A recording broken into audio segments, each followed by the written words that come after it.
Welcome, welcome. Just going to wait another few minutes for people to join.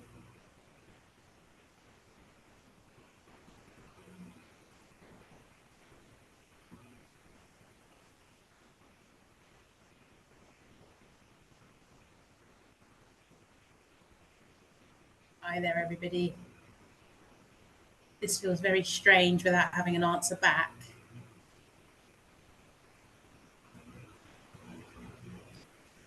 I think I'm going to get started. Oh, hello, Wessam. Thank you.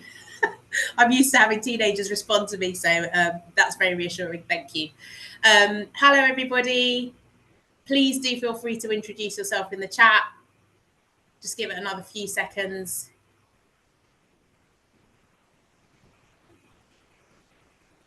Hi, Ahmed.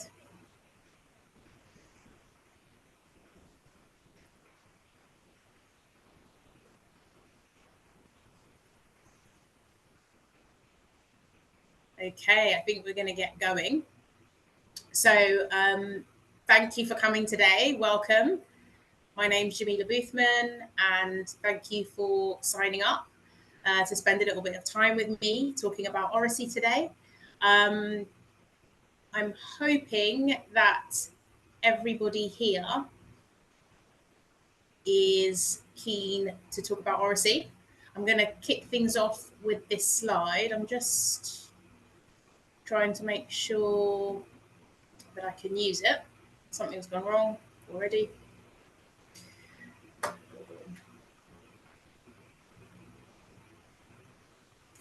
Okay, I'm going to stop sharing just for a minute and try again.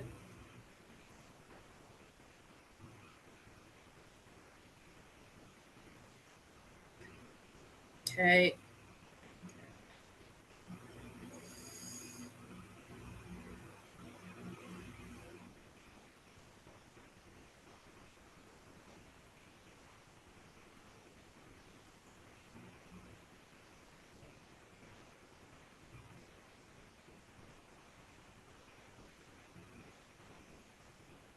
Okay, so, yeah, there we go.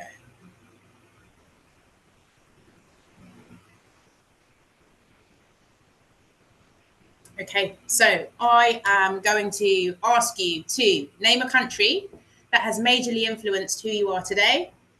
And I'd like you to put into the chat what you experienced or saw that made this impact. Let's go.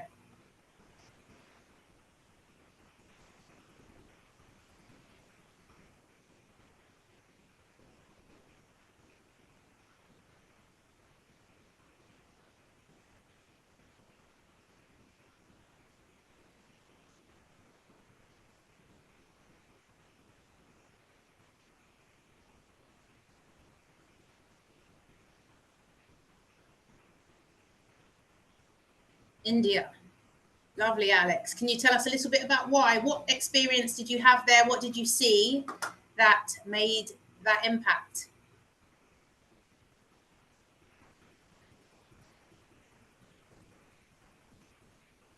Literacy and reading coordinator and school librarian, secondary school in Surrey. Welcome. Morocco. Ricky says the mosaics in the tombs and the places of worship are stunning. My house is now filled with Moroccan mosaic art. Fantastic. Now we're cooking.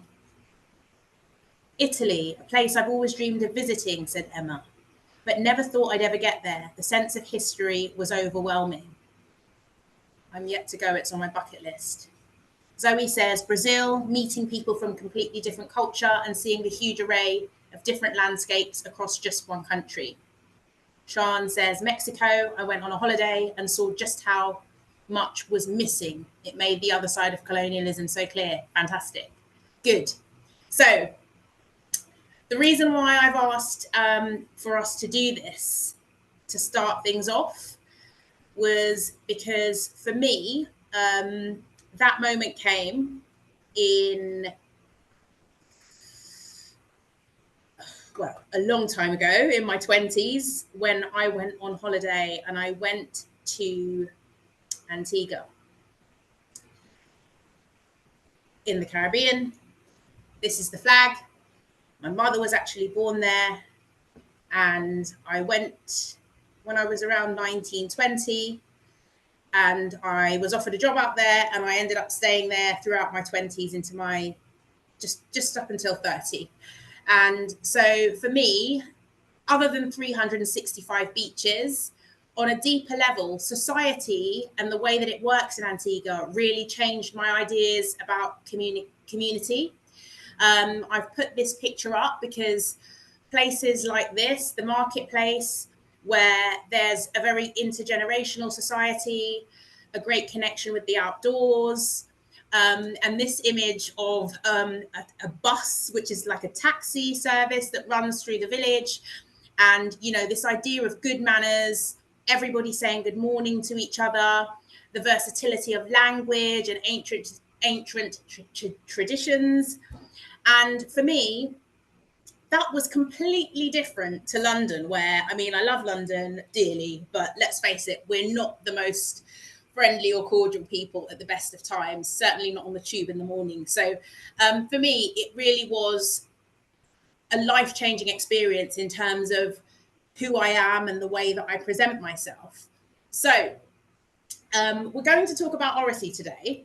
And I guess the first thing that I'm going to say is, if you're expecting me to kind of wave a magic wand and tell you how to get it done, you're in the wrong place. We're going to work together on this today. And essentially, we're going to talk a little bit about the reasons why we should be talking about Oracy and how we can get things started and the ball rolling in your different settings. I know that we have quite a lot of adults who work in schools and teachers, so I'm just going to give a big shout out on Banker Teacher Day to everyone who is a teacher, whether formally or informally. And I'm just going to ask this question first. Who is in this room and why? So I know quite a few people have already put it in the chat. This picture here, for me, is a really powerful one and links to this idea of the African proverb, it takes a village to raise a child. So I'm hoping that in this room, I have school staff, support staff, teachers, school leaders, people who work with young people, parents, carers, aunts, uncles, maybe some young people, maybe some decision makers. I think it's really important that when we're talking about Oracy, we recognise that all of us have a huge part to play in supporting young people as they develop their speaking skills. So for a rundown of today, we all have questions about Oracy. And as I said, I, as a disclaimer, don't actually have the answers. But we will have a good chin wag with some really awesome people who I hope, like me, are really keen to find ways to support young people in finding and using their voice. So I'm going to break it down like this. Why? Why should we be doing this? Why should we be talking about Oracy? When should we start these changes? How will we implement them? And who's going to do it? And at the end, we'll have some time for some questions and some reflections. So please also feel free to drop any questions or comments in the chat box throughout the session as well, and we'll get to them at the end. And finally, please feel free to connect with me on LinkedIn afterwards if you want to talk about anything that we've talked about today. So let's start with why. Well, if we do not teach Oracy in a school, a significant number of our students will fall further behind, and our disadvantage gap will be widened. We know this. We have to explicitly teach and maintain high expectations of how our students speak. And I truly believe that Oracy is a bridge between the students who need that support and some of them who may be more advanced, but in other ways might need some other support around it. So I thought this was a really powerful quote. I'll give you a second to read it for yourself. And then I'm going to show you this image. And then I'm going to show you this image. We're in 2025, and I think you know the point I'm trying to make. If we consider the conversational skills that the set of children around table A are going to develop versus the ones around table B, and I mean, these are just two pictures. We know that young people's experiences range, and you know, nobody has the same situation, but it is important for us to be aware that sometimes there's a dinner table, sometimes there isn't a dinner table. But essentially, those conversations that we would hope are being had sometimes are not being had, or they're being had where there are other distractions in the room. And, you know, there are a lot of factors where it comes to ideas about talking about current affairs, about growing up, alongside what the national curriculum looks like and the things that must legally be covered. It's really important for us to always be aware of where those gaps may exist. Oracy is a transformational vehicle that will enhance children's opportunity and the options that they have. If we are able to advance and enhance their ability to speak confidently and fluently, we bring conversations that we take for granted are happening around the table to every child, knowing that some don't have this opportunity around this first table. I think research is always important. Sometimes there is a lot of research out there, sometimes maybe too much. But we know that research is important anytime we're looking at implementing any change. And so if we look at the research, I know this is one that's doing the rounds at the minute, but certainly the research done by the EEF around oral language intervention demonstrates that it has a high impact and it's very low cost. I think the issue is that people don't necessarily know where to start. In terms of our reality as adults who are working with young people, whether it's in a school, whether it's in a pupil referral unit, whether it's across a map, whether it's in a younger setting, or even as parents of young people, we're privy to a couple of things. We know that the gaps that exist do exist and who they exist between. There are some children who communicate beautifully. They really do. You can have, really fantastic conversations with some young people, and there are some who really, really struggle. I spoke about this already, but this bridge between those who have found their voice already, those who know exactly what they believe in, exactly what they're passionate about, and they can talk about it for days, versus those who really aren't at that point yet. We also know the effects of limited opportunities to practice and improve speaking skills. So that might be subject specific in science, for example, versus kind of how they get the opportunity to speak about the wider world around them also.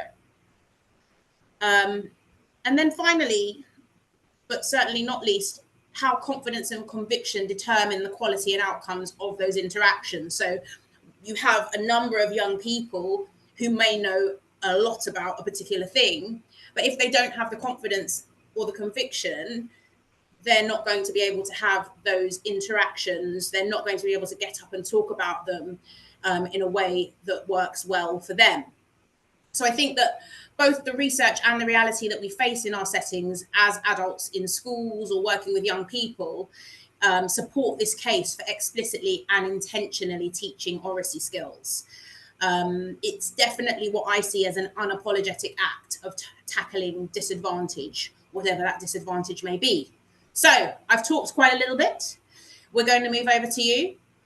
I'm going to ask you to put into the chat, when do your young people need to use oracy? A, in your educational setting, and B, in their daily life. I'm going to give you a few minutes to put those things into the chat.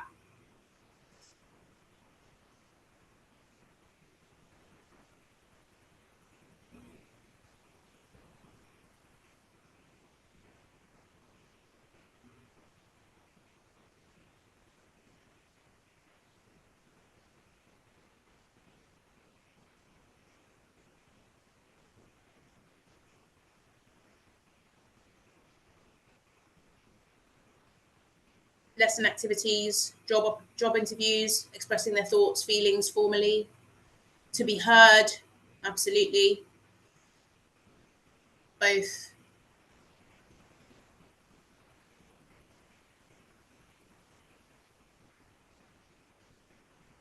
During a class discussion, absolutely.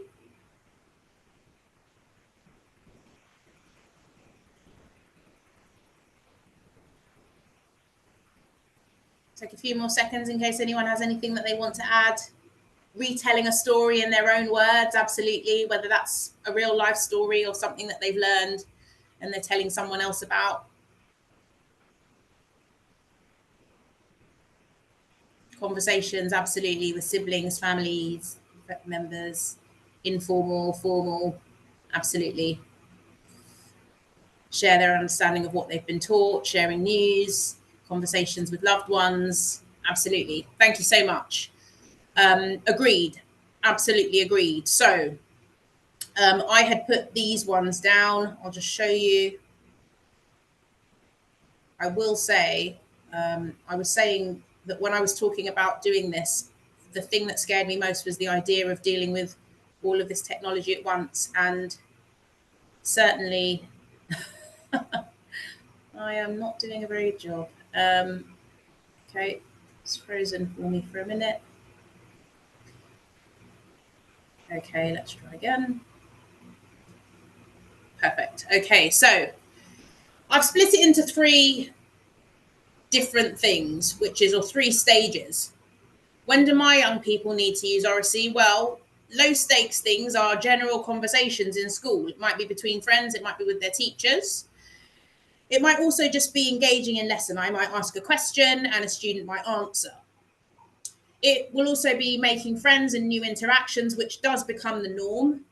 But these arrows here are to symbolize the fact that actually, depending on your setting, this may move certain things over. So, for example, if you are working in a setting where there is not a culture that every lesson, every child expects to answer questions, all of a sudden, a low stake lesson engagement may move over to somewhere in the middle. Because if I don't expect to be asked a question by my teacher every single lesson as a young person, when I am asked that question, all of a sudden the stakes become higher. Similarly, with making friends and new interactions, if the setting is such where a lot of work hasn't been done around integration and creating an environment where everybody feels safe and happy to make friends, all of a sudden making friends and speaking to somebody new becomes this way bigger deal than it is in a place or an environment where it's just the norm. I've put classwork and group work in somewhere in the middle, because actually when you're put into a group by your teacher, it might be a group of people that you don't necessarily feel that comfortable with. So it's somewhere in the middle. You're working on something specific, so it's not too high stakes and everybody's doing the same thing, but certainly there is a level of discomfort around that. And then in terms of the higher stakes, you've got these, what I'd call the big stuff, like speaking in an assembly, speaking in an event or on behalf of your school, competing in a competition, or as we think about, heading towards the end of your school career or later on into your school career, thinking about things like interviews for sixth form, for university, and maybe things like formalized presentations. And finally, one that I think really should be mentioned is this idea around safeguarding, where a child might need to self-advocate. It could be a meeting about their needs. It could be an issue at home, in their home life, where they are then required to have a conversation with a social worker or a caseworker, and advocate for themselves. So certainly there are some really important conversations that young people are going to have whilst they're in our care. And this idea of thinking about the nuances involved. In an Oracy-rich environment, engaging in activities is quite low stakes, but the less Oracy that exists, the higher that stakes become. I'll give you a good example.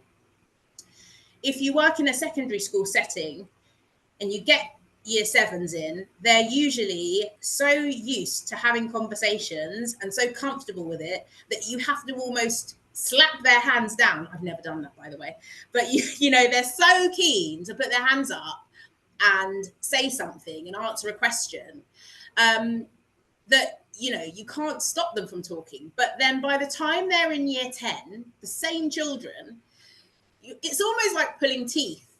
And anybody who teaches English, which I do, will know that, you know, they have this speaking and listening exam where they have to stand up and present for 3 to 5 minutes about a topic of their choice. The amount of stress, tears, anxiety, I can't do it, I'm anxious, no, leave me alone, I'm sick, that comes from that is phenomenal.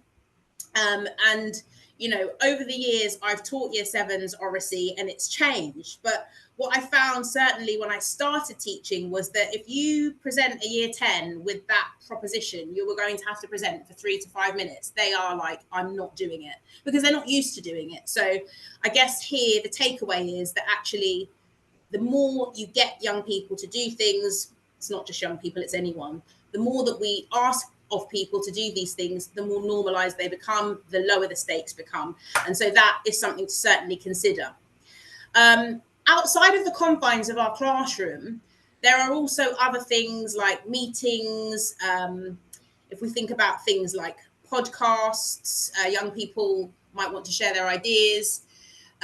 Ordering things from the shop, you know, going in to place an order in a shop or a restaurant, even when the doorbell rings and parents not home and they've got to open the door and it's a neighbor or it's someone asking, will you receive this parcel? Or more severe things like witnessing a crime, being a victim of crime, forging future relationships, romantic relationships, maintaining important relationships. All of these things really are vital for young people. And so I guess to begin with, on this final slide around kind of why, I would say the question you need to ask yourself is you're setting a place that invites and encourages young people to come back? And, you know, if they've left, would they come back? Whilst they're there, are they happy there? Do they feel able to speak? Do they feel engaged? Do they feel a part of the community? But I think a good test of that is, will they come back? If you're in a school setting or a part of a MAT, what's your alumni offer? You know, what's the package that exists for people who've left, for your young people? And you know, you have to be really honest with yourself. Do they come back? If they come back, why do they come back? Do you invite them back? Do they come back to see that one great teacher? They are your biggest assets. And so when you think about developing Oracy and a package of Oracy around that, you should never forget your alumni, because they are the young people who will come in a year, 2 years, 5 years later and talk to your young people that you currently have in about the experiences that they had at school, but also that they've had since school. So this idea about building an alumni with a view of your Oracy offer is certainly something that has a lot of value. So our next question, when? So this is a huge step. When's the right time to implement? But guess what? This is a trick question. It's right here, right now. You can't delay, okay? This is too important. Right here and right now is why we're going to just skip to the next question in a minute. But first, I will just say that right here, right now is about the getting started, the committing to it. So I'm assuming that if you're in this room, it's because you've either started or you're just about to start. And when I say committing to it, I mean not losing momentum. And, you know, we're going to talk a little bit about that now. But first, I just want to say, in terms of the bigger picture and somewhere in the future, Oracy should be tackled at a whole school level, absolutely.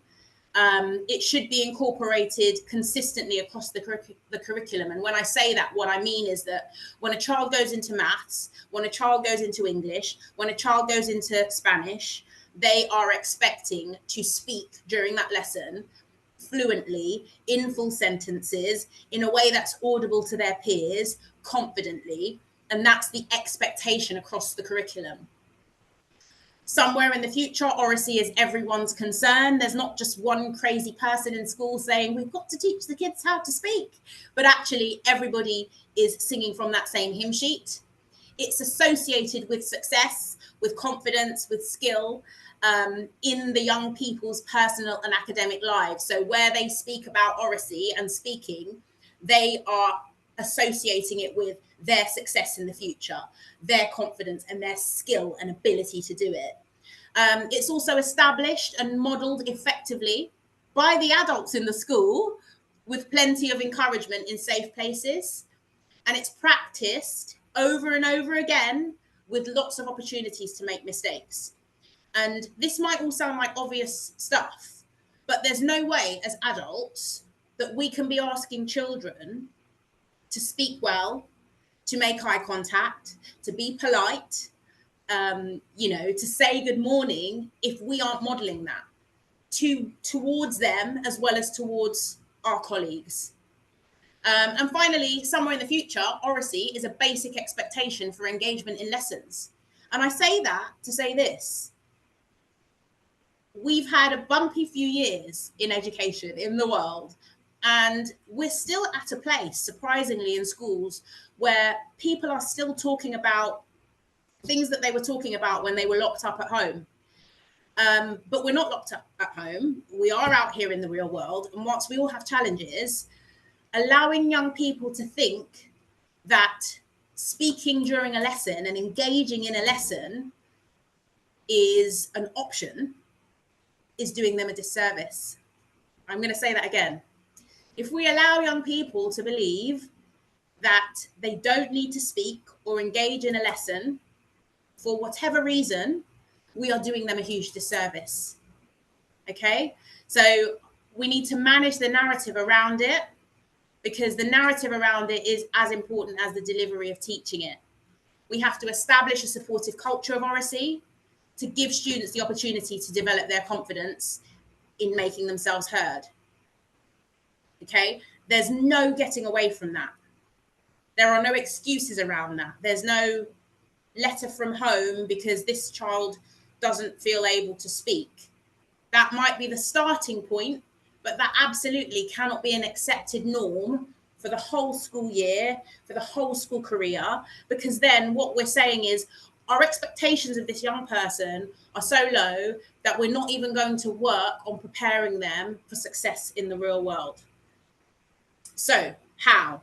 Let's move on. How? These are the things that I think we should be considering.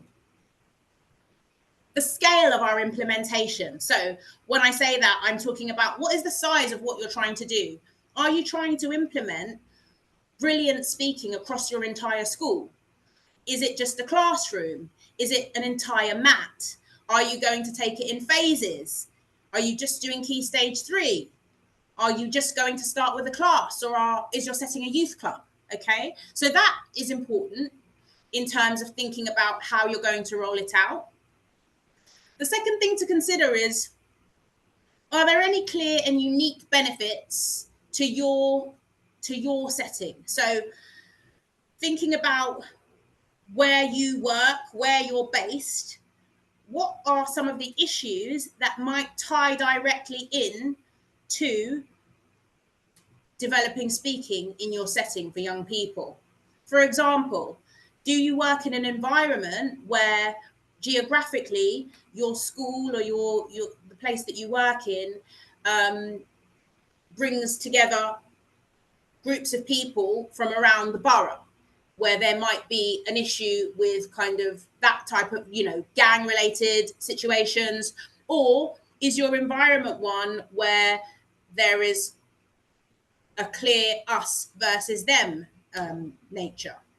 Whatever it is, you have to be really clear about what things you need to build into your Oracy plan.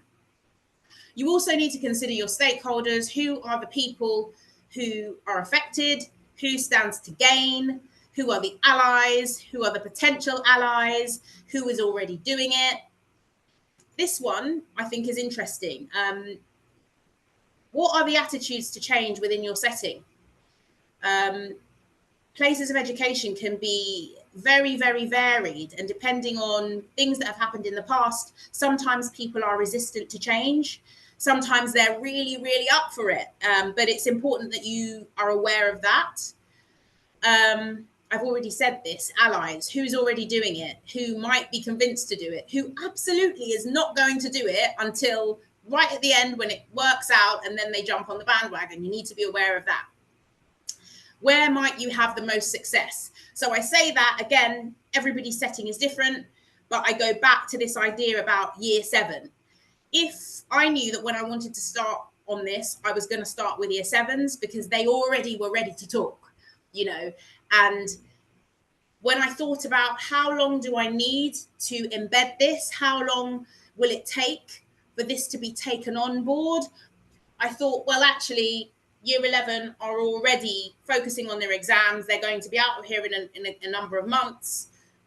I'm not going to focus my attention there where it comes to Oracy. So thinking about where you might have the most success is also good depending on the position that you hold in your establishment. Because if you are going to have to go and try and convince people that this is something that you should be doing, you obviously want to pick a small group that you're likely to have success with, so that when you take the results of your findings after you've rolled this out or started, you can deliver some good news.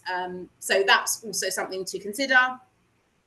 And finally, where do you have a challenge that this might be a solution for? So again, this idea about thinking about your context, what's not working well, and how might Oracy help with that? If you need an example for what I mean, it might be, for example, you're struggling with putting together homework, or maybe not putting together homework. Putting together homework is easy, but marking of homework. So you might decide that actually what we'll do for this group of young people who we're working on Oracy with, their homework will be that each week, one group or one pair or one child will plan a presentation. So that way it becomes self-marking. That way they all have to do it. That way there's no worrying about marking of the homework, but every single child is engaging in this homework project. It could be a staffing issue. And again, it might be that, staff turnover is high. Everybody's talking about the crisis in teaching. And it might be that this is an opportunity for someone who's not officially a teacher to deliver some Oracy intervention. Or it might be something that you decide that you want to try in an internal exclusion provision that you have within your facility as well. It could be something like that. That's a really positive spin on supporting young people who are in that setting. So let's think about the steps that we need to take then. So here is how it should look, or should I say, here is how it has looked previously and how it can work quite well. The first thing is going to be sharing your vision. Okay, so where we're thinking about sharing our vision, oopsie, it's frozen. I'm going to try one more time.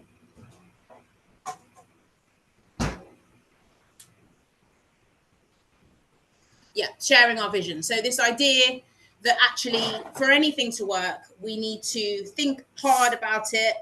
We need to think about the reason why it's important, and then we need to share that vision with those stakeholders that we spoke about.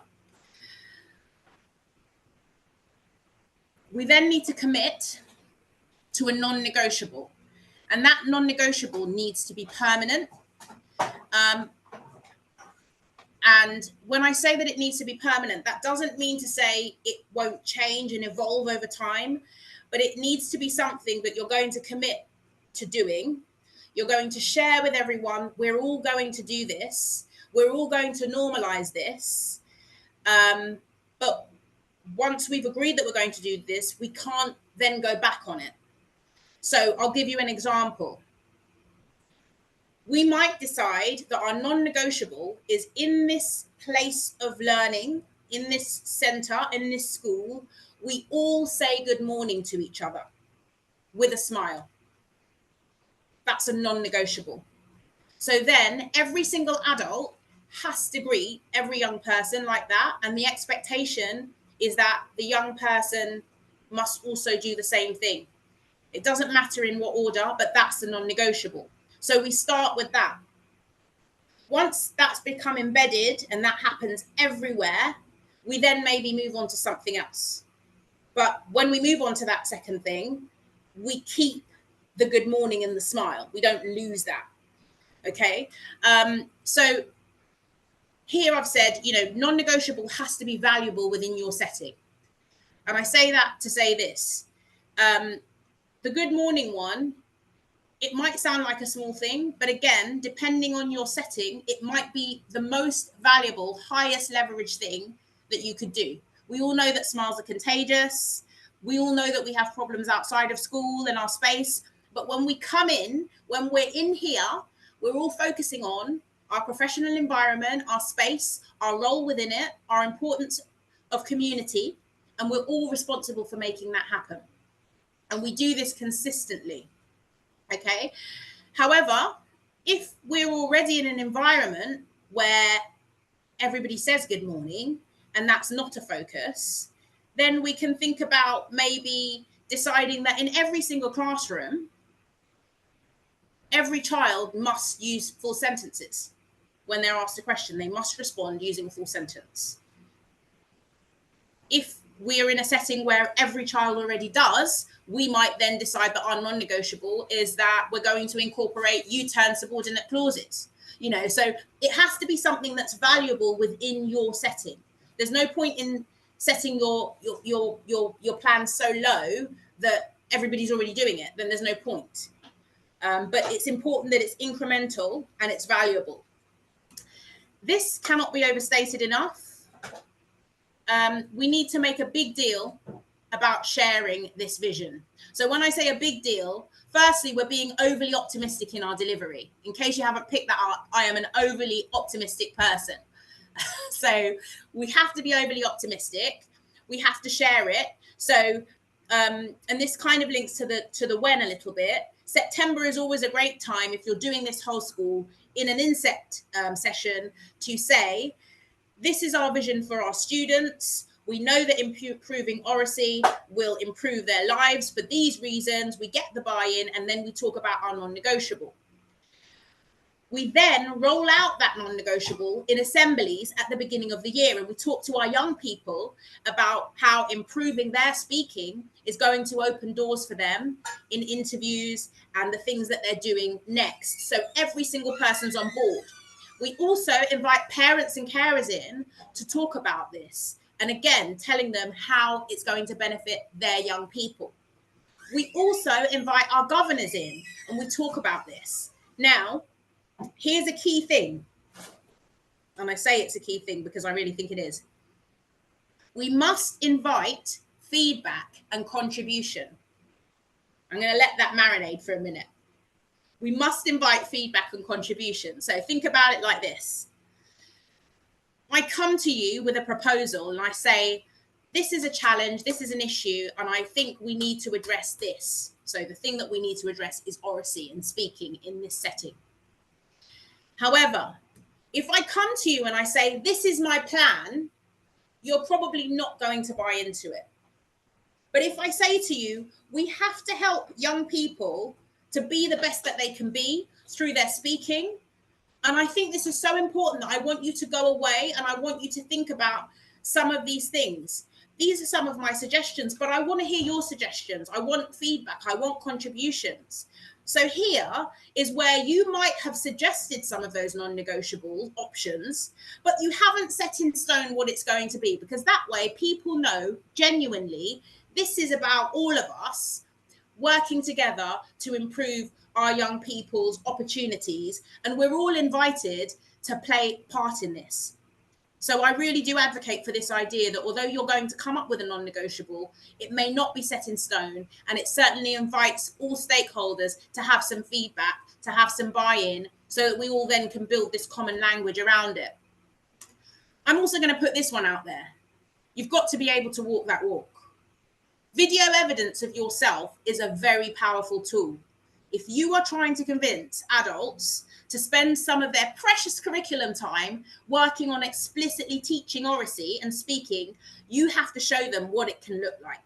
Because actually the idea of relinquishing that classroom control to let the young people be talking, it's really important that you can shape that path. And the final thing I'm going to say here is just that consistency is key. So this idea that there are no off days, you're not having a bad day, so you don't say good morning to the class that day. Once you said, this is the non-negotiable. We all say hello. In this school, we all say good morning and give each other a smile. You have to be consistent with it. So, in terms of the environment in your school or your educational setting, we have to remember these things, okay? We're setting young people's expectations about their future. We're creating a space where they feel successful in order to ensure that they leave us believing that they're going to be successful, expecting to be successful. We also know the importance of role models. So, good manners will open doors that the best education cannot. I want to actually rewrite that and say good manners are part of the best education. Mutual respect, that's about this idea that it's not for children to say good morning to us. It's for us to model that we say good morning to each other. And this idea of a sense of community. If you want to build Oracy in your school, you have to think about your school community. Schools are at the heart of the community. Therefore, we should be inviting young people and their parents into school for coffee mornings. We should have calendared events that are community facing. We should have intergenerational engagement. We should be in communication with our local care home and inviting some of the elderly locals in to learn how to use computers with our young people so that they expect to continue talking. And we should be thinking about things like ESOL classes, where some of our parents and carers don't speak English as a first language, to upskill them around English so that they can engage. And the reality of it is that this will all help to build that common language around your environment, and that language about community and role models and diversity and representation. So I'm coming towards the end. I've spoken for a really long time. Apologies. So I want to share this slide with you because this speaks to cultural competence and celebration of success. This might be through your careers offer, in terms of who you invite to come in and speak. I spoke about your alumni already. But if you think about things like your displays, and you think about things like your assemblies, and you think about your lessons and the case studies that you use, we have to remember we're not here to tell young people who they should be inspired by. We're here to ensure that they're exposed to enough excellence that they recognize their own relevance, the opportunities that are in front of them that will be there for them to grab, the possibilities and the examples come to them through examples that we provide. Our world is changing. We're not here to reinforce negative stereotypes about things like dialects and accents, which are often judgments about identity. We're here to uplift and inspire through the art of Oracy skills. So if you're working on Oracy, you must invite participants to come as they are. If they're going to use their voices, it has to be their voices. So this is where we get to the point where I bring in my shameless plug. Where is she? Here she is. I'm sorry, I'm a teacher. I think I'm really funny. So this is my shameless plug. I've written a book about this, and I want to say this. I did not write this book to, become the next J.K. Rowling. This book is actually lessons that I had written and delivered before for a year. And after that, we rolled it out again because it worked so well. And I had to rewrite some of those lessons because they were then being taught by other teachers, my colleagues. So this genuinely is a labor of love, and will take you through, if you say are an English teacher, or as I said, you work in an internal exclusion provision, or you are a drama teacher. And it works very nicely if you want to transition your year 7s in, or your year 8s, and there's a gap in terms of getting them to speak. I wrote this for that purpose. And I'm really proud of it because it really does help young people to work on speaking confidently, listening intently, and contributing enthusiastically and meaningfully. So I'm going to move on now. Hope you enjoyed the plug. This is one of the pages, and this talks to the roadmap to brilliant speaking. So these are some of the stops on the roadmap. So we understand why we're doing it. So the young people will first understand why it's important and how it impacts their life. Then it works on communication through the body and speaking with conviction. Then it moves on to intentional language and that idea around rhetoric and the power of persuasion and the key ingredients for effectively communicating. Then it works on interaction with others, group work, and how you as a teacher can facilitate really effective group work and bolstering their confidence. And finally, the delivery, that final speech. They are required to deliver a speech by the end of it. So although we're running out of time, I'm just going to give you 2 minutes in the chat again. Back over to you. Think of one of your young people, maybe the young person you came here with this in mind for today. Which place on this roadmap would you say you would start working with them on, and why? So you're having a look at these stops on the roadmap and you're deciding which of those you think, for the young person in mind that you've got right now, would you start with? Just give you a minute or two.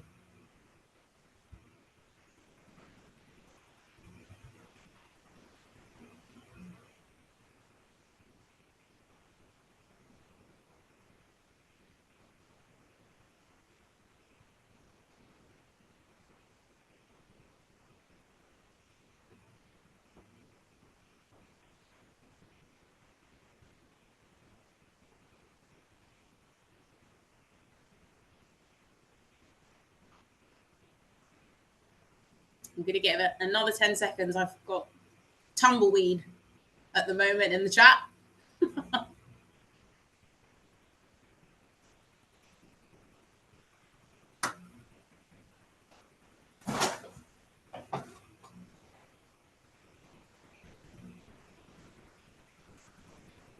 Okay, I'm going to blame myself and say that maybe my question wasn't clear enough.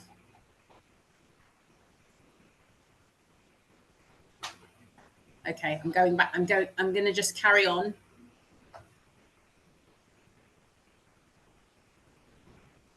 I am extremely proud of myself that I'm able to navigate all these different windows, because this is just absolutely not me.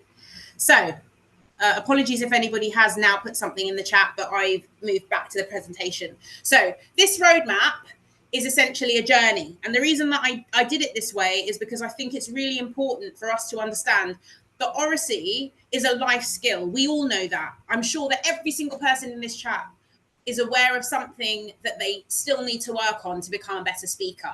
I know for me that I have a fidget. Luckily, I'm sitting down now, but I have a fidget when I stand and I speak.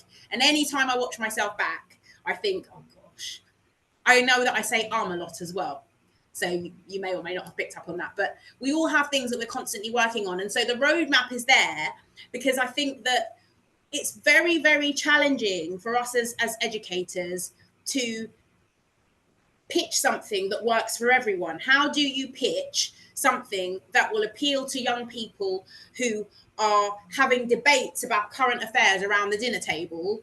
Meanwhile, there are some who struggle to even speak in full sentences. So it's this idea that actually we never arrive. We're never there with Oracy. We're always constantly working, finessing, improving, developing our skills in order to become better speakers. And even when we feel confident as speakers, we go into a new room, a new setting, a new environment. And again, we have to tweak and change and adapt the way that we speak or the way that we do things for our target audience. So that was all I wanted to say about that. So we are coming very close to the end.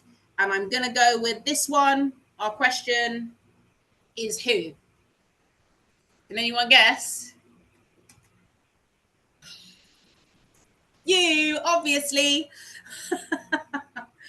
So it starts with us. We absolutely have to be the change that we want to see in the world. We know that for whatever reason, at the moment, Oracy is not given the role that it deserves on the curriculum. We have to make it. We have to shoehorn it into Key Stage 3 and keep shouting about it until it's accepted how important it is. The world is changing, and we have to make sure that in the absence of that change, we're creating those opportunities for our young people to thrive. So here are my takeaways.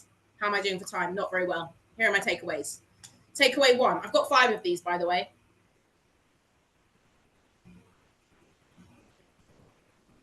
Addressing oracy is an explicit act to address inequality.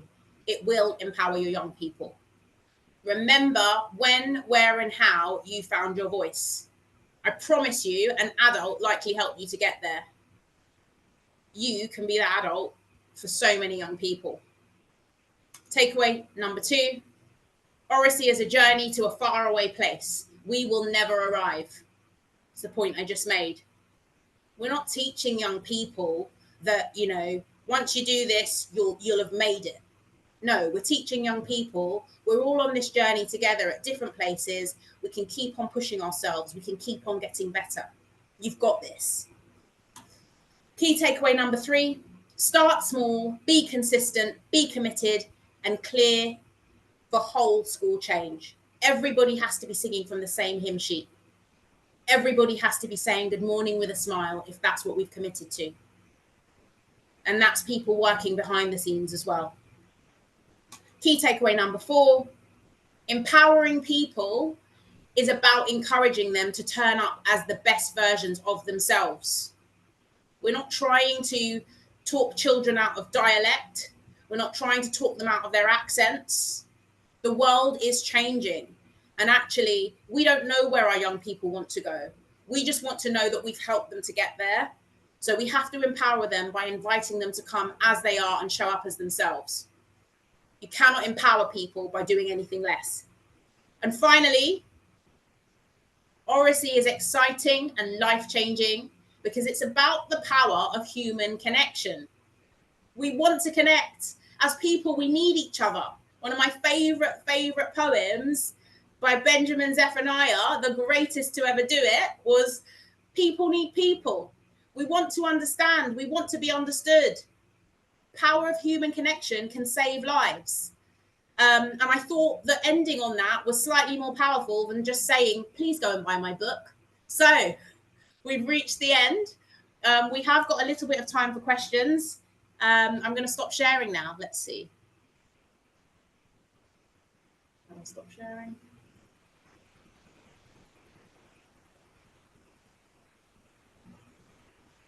Yep, I'm done. Hi, Djamila. Thank you very much. Hi, everyone. I'm Sarah from Collins, so working on the marketing with Djamila on Develop Brilliant Speaking. Thank you so much for your amazing insights today. I thought you've got some really powerful takeaways and practical things to take away for everyone from the session. So that's great. And technical difficulties aside, powered through, which is amazing. We have a question in the chat about the impact of introducing your Oracy program. I know that you've, when you've spoken before about what was it that actually, you know, prompted you to think about Oracy in a, you know, in this sort of whole school approach kind of way. And I feel like you, you know, you really talked about the social mobility aspect of the impact of that as well. So this question says, what have you seen as the effects of introducing the Oracy focus in Year 7? And were there any tweaks or changes that you made to the program after you've implemented it? Yeah, I mean, I think every year group in a school is different. Every form in a school is different. And I think as you get to know your students, you can tweak things. So a good example of this is at the end of the project, initially, there was always a speech. And then I decided that actually, depending on the class, it might not be a speech. It might be a debate, or it might be the recital of a poem or a piece of prose. Because actually, depending on the class, it may be that they don't necessarily want to talk about something and advocate for themselves about something. It might just be that they want to share a piece of creative art or something like that. So that was something that changed as I did it. I think the other thing to say is the impact of it is just that it may sound strange, but I felt that it allowed them to stay younger, what we kind of class as younger, for longer, because I find this pressure when young people go into secondary school is immediately to become really cool, nonchalant. But actually, when you keep them talking about the things that matter to them, it's a lot harder for them to pretend that they all like the same thing, because you get some talking about Pokemon cards, you get some talking about their football, their favorite football club, you get some talking about their love of frozen foods. That actually happened one year. But it's this thing where the narrative of talking about who you are, what you like, it's just much easier for them when you allow them to keep on doing it and keep practicing it. And I also find that I'm a very popular person in terms of just being visited on my duty point, because I do duty every day by the toilets while I'm eating my lunch. Yuck. And I have a lot of visits from young people who I've taught this intervention with, who will just come and have a chat with me because they know that I'm genuinely interested in what they have to say. Amazing. Thank you very much. Another question is about more of the whole school approach and engaging other departments. So everyone or every department will be approaching things slightly differently because they've got, the specifics of their discipline, in at the top of their priority list. So do you have any advice for speaking to those other departments and trying to get them all on the same page? Absolutely. I'm glad that was asked, actually, because I should have said, I think that once you put that idea down there about we're all going to be doing this, I think it's really important to share a plan for what this might look like. And so where I've done this, I actually rolled this out to music, and I used a music GCSE paper and demonstrated to the music team how I could use speaking frames in the same way as we might use writing frames to help young people to start speaking about the music that they're listening to. So you think very carefully about, okay, what would I want them to say? How would I want them to say it? And I think certainly thinking about speaking frames is a very, very powerful tool, even if it only starts with one sentence. If they are going to start speaking like a scientist or like a musician, how might they start that sentence? And working those into your slides for any lesson, so that when you give them a think, pair, share task, they have to use your sentence starter. And all of a sudden, you've got students speaking in full sentences in a way that will kind of satisfy what you then want them to be writing about eventually. Yeah, really interesting. Thank you. I think we've got time for one more. When you're talking about the impact, how, in terms of measurement and measuring the success, like how can you do that with Oracy and this program? I'll be flippant because I'm Caribbean. You can't. That's the reason why it's not prioritized, because it's, unfortunately, we are in a time and a place where if you cannot prove on paper that this works, unfortunately, and not enough time and attention is given to that. And actually, a holistic approach has to be the approach to raising young people. I can give case studies, I can talk about the impact and changes, I can compare somebody who's at the top end of school to someone who's at the lower end of school and has had the intervention and hasn't had the intervention, and I can show you those differences.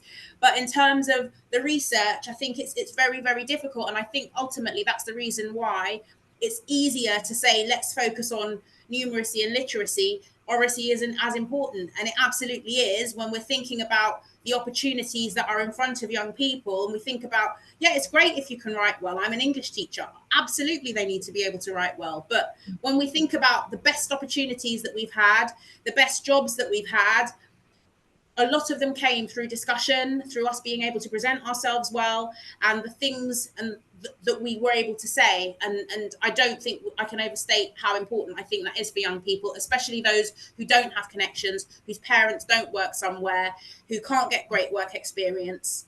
I think it's fundamental. I think that's such a powerful point and a really pertinent one to end on. So we're just bang on the end of this session, which is great timing. So thank you so much, Djamila, and thank you for everyone who is here online. And I will close the session Thank you so much, everybody. Thanks for your time. I know it's a busy day, long day, hot day. Thank you.